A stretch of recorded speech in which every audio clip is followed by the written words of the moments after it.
People receive hundreds of digital messages a day, from push notifications to emails. So how do you engage your top prospects and stand out?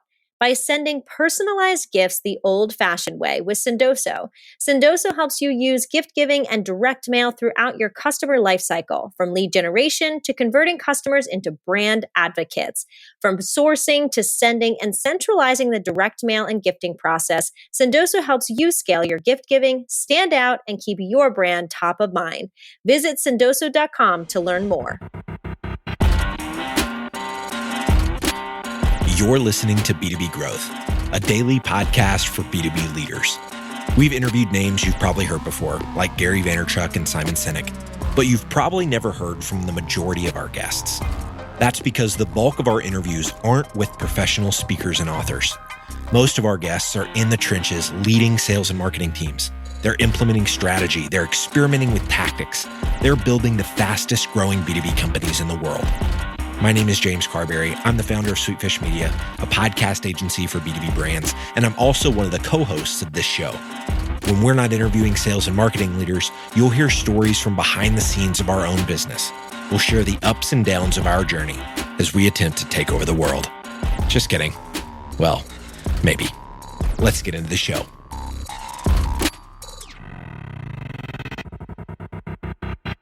All right, everyone. I am Kris Rudeegraap, the CEO of Sendoso. We're here on the B2B Growth podcast interview. This is the ABM series. I'm joined by James Gilbert from CloudCherry. Welcome, James. Yeah, thank you, Kris. Appreciate the introduction. It's fun to be on this. Yeah, would love a little background maybe on what you do at CloudCherry, maybe a little background there.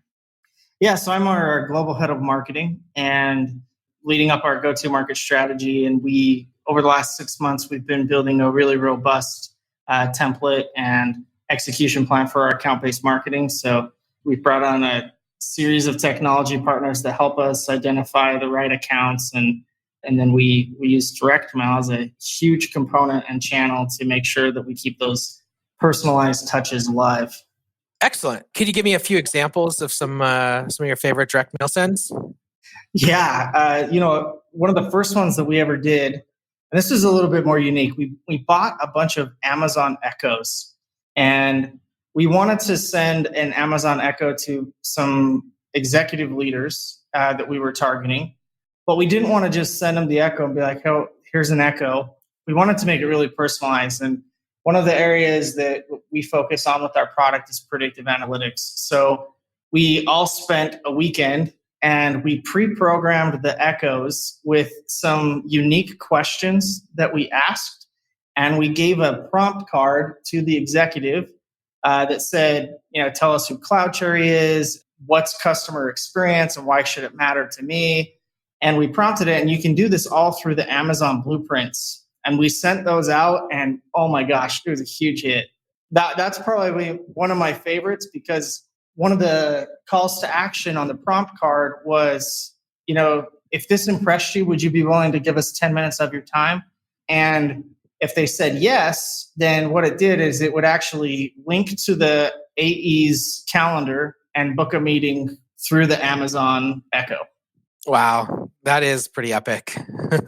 It was pretty rad. One of the coolest ones that we've done for sure. But there's a lot of good ones out there. That's awesome. And so was this pretty orchestrated where the AEs were also kind of following up in a timely manner after the delivery? Yeah, it was nice because it wasn't just marketing kind of doing this campaign. We had to have specific insights to each one that they were reaching out to. So we didn't just willy-nilly just send them a piece and pre-program it. It was customized to each person that they sent it to, which that's the personal touch that people really want to see, is that you've done your homework. So we had each AE tell us some very specific details about the company, the conversations that they've had with the account with the executives, and then we actually had them help us program them. And then within the process, once they got booked with the calendar invite, the follow-up was pretty simple. Once the Amazon Echo got to their company, that's when we'd get notified via Salesforce, and we would obviously, our AEs would follow up, just make sure they got it. Since they were already in conversations with them, it made it really seamless. Yeah, that sounds awesome. Any piece of advice for anything that didn't go 100% right that you kind of learned from to kind of do better the next time? Yeah, I mean, you can only do these things and execute on them as good as the data that you have. So I think that doing a little bit extra homework on making sure that you have addresses right, including, a lot of people are not going to say no if you reach out to them and just be like, hey, I'd really love to send you a thank you. Would you be willing to give me your guys' company address on where you're located? Because especially if it's a big company, you can go out there and try and find it, but there's some people have tons of locations and tons of headquarters. So you have to, I think that's where a lot of people make a mistake is they go off of some of the technologies that enrich data and give kind of an address, and they kind of go off of that and they send their direct mail campaigns out and then they get all these returns. And I think you got to do a little bit of homework up front to make sure that you do have a really good address. Yeah, I totally agree. For this campaign, was there other omni-channel targeted ads, other kind of drip email campaigns? Was it a kind of a multi-channel approach, or was this just a direct mail approach? So this particular campaign, the only other channel that we used is we also found people that were not an executive, so they'd be more of your influencer and researchers. And we also sent them something as well as had like a nurture campaign. So we knew that we were going to be getting the expansion across the account, but the actual echo that we sent, it was just a direct mail piece. But when it comes to omnichannel, I think it's really important. And what makes direct mail even more powerful is it's meant to be the personal touch of whatever additional efforts and activities that you're doing. So when you're doing air cover with programmatic ads through technology like Demandbase or Terminus or whatever platform you might use, what essentially happens is you're providing that air cover so that it's visible online, but then in the conversation and with the direct mail piece, that's the part that needs to be really, really personalized and be specific to them, because I think that's what gets the best return. That's just my opinion and experience. Yeah, I would totally agree there. Are you executing on these direct mail campaigns or just with the sales development team too? Or is this something that you've focused mainly on the account executives?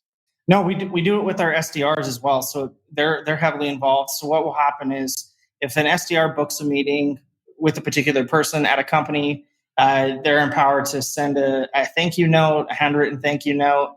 They're also empowered to make sure that if they want to send a gift that's from our swag store or that's something unique that we have, we do that as well. So our SDRs are just as empowered as the AEs, which is really important, because if we're going to foster a relationship with them, we need to make sure that the SDRs are fostering the relationship and can seamlessly hand it over to the AE without any real quarrels. Yeah, that makes total sense. What about your customer success team post sales? Do you see that there's an opportunity there as well, especially kind of with account-based marketing and wanting to land and expand? Do you have a separate team that's focused on kind of the expansion, or are the CSMs also doing that? Yes, we do. Our customer success team, upon them becoming a customer, we send a gift basket, and that gift basket includes some things that are CloudCherry branded, but then there are also things that are just useful in nature. And then the process that we have within marketing is we help the customer success team continue to nurture. And once we continue to nurture those prospects through expansion, we have certain points in which we send out thank you letters. We send out specific gifts that are related to where they're at in their implementation, and where they're at and just the overall journey with us. Because it's a long road for us, because customer experience, it takes a lot of organizational alignment, and we know that it takes a lot of people involved that are outside of the typical functions that lead it. So we also know that those other departments and those other functions, they have to be sold on it. So we're utilizing those touch points as a way for us to just help them make it a little easier. Great. And as the head of global marketing, I know you're overseeing a lot of different things. Do you have a dedicated account-based marketer, or who's owning kind of the direct mail initiatives at CloudCherry? Yeah, so we don't necessarily have a specific person that owns the full process. I know a lot of people don't like marketing by committee, but when it comes to direct mail campaigns, and especially ones that we want to do that are really unique and cause a buzz, we have a whiteboard meeting and we have the whole marketing department and the sales department come in, and we talk through, what are some things that we think could cause some buzz, and we just kind of line item those. And then the managers and the senior managers within marketing ultimately make the decision on which ones we should go forward with based on some research that they also do. For example, Stranger Things and, Avengers has been a really, really big kind of pop culture thing in the last 6-7 months. And so some of our direct mail campaigns are going to be very, very specific around those. We're creating like a comic book that's customer experience, that's tailored to customer experience, that we're going to be sending out with our direct mail campaigns. And so that's kind of the approach that we take. Is we don't necessarily do marketing by committee, but we certainly allow insight to come from outside the marketing department. Yeah, I think that's a great piece, is that creativity can come from a lot of different areas, and then having marketing help execute on it just makes everything run smoother.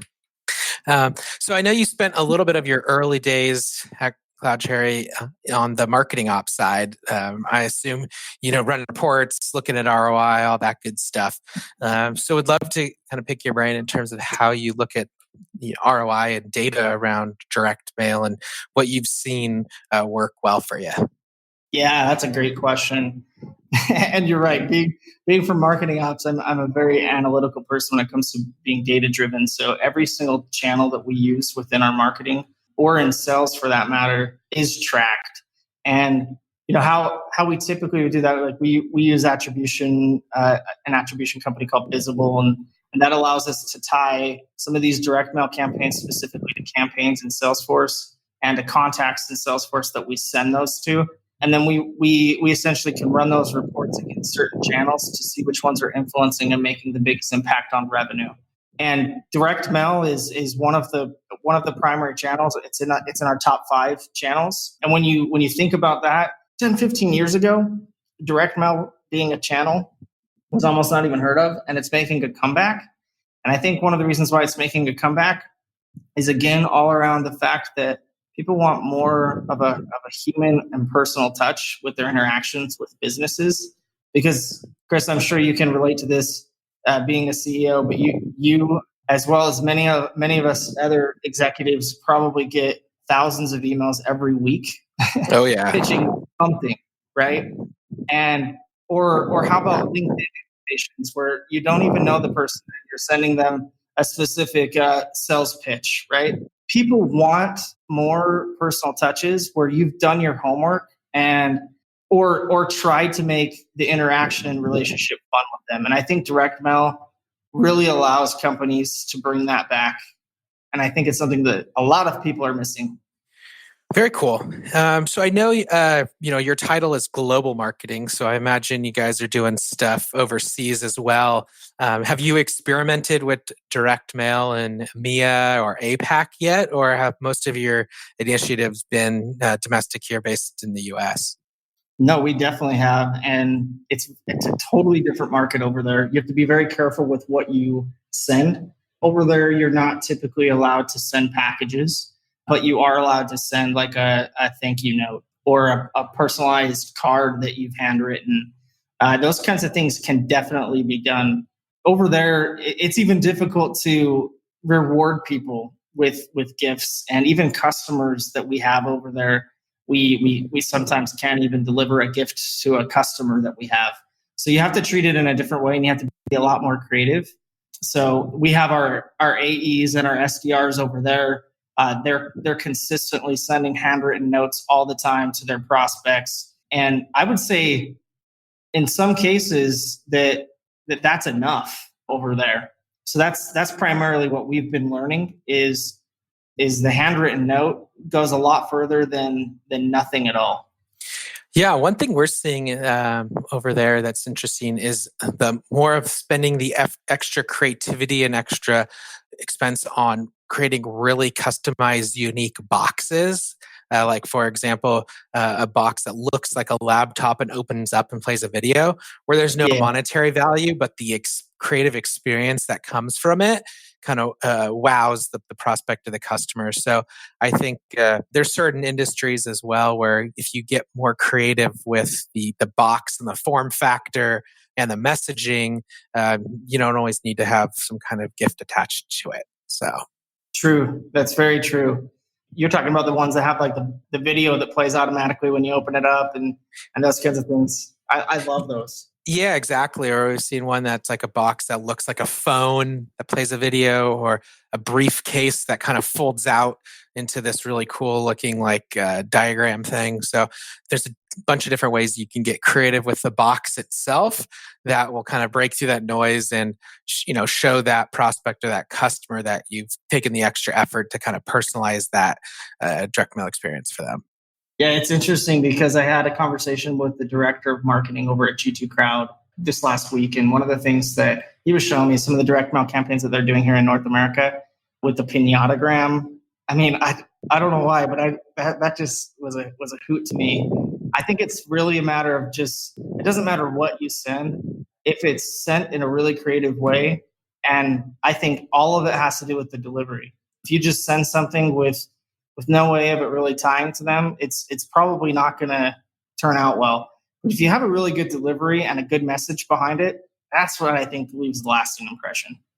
Definitely. And I think along with that, orchestrating that so that the next touch point or the previous touch point, whether it's an automated one or whether it's sales taking over or sales actually sending with marketing, just providing the direct mail kind of platform or components for that, is also a key component so that there's consistency and it's not just sent and, waited on, but it's, very methodically followed up with.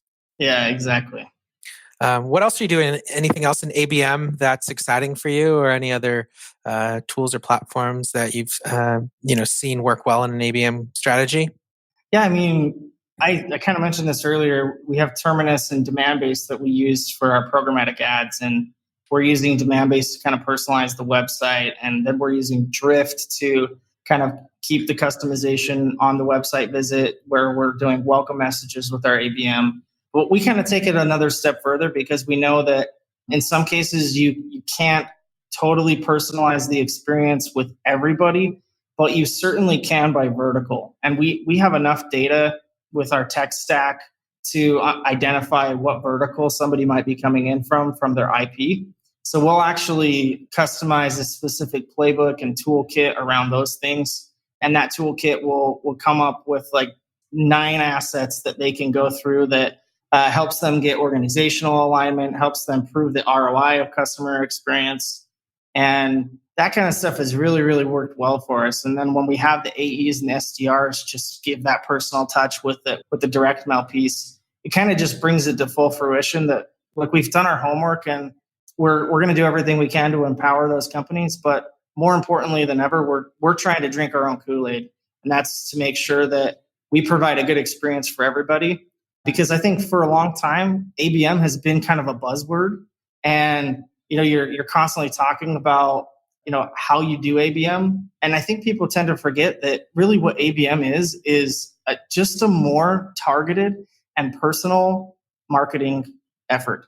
And when you take out the buzzword, I think that you can take more of an ABM approach, and it's on the account.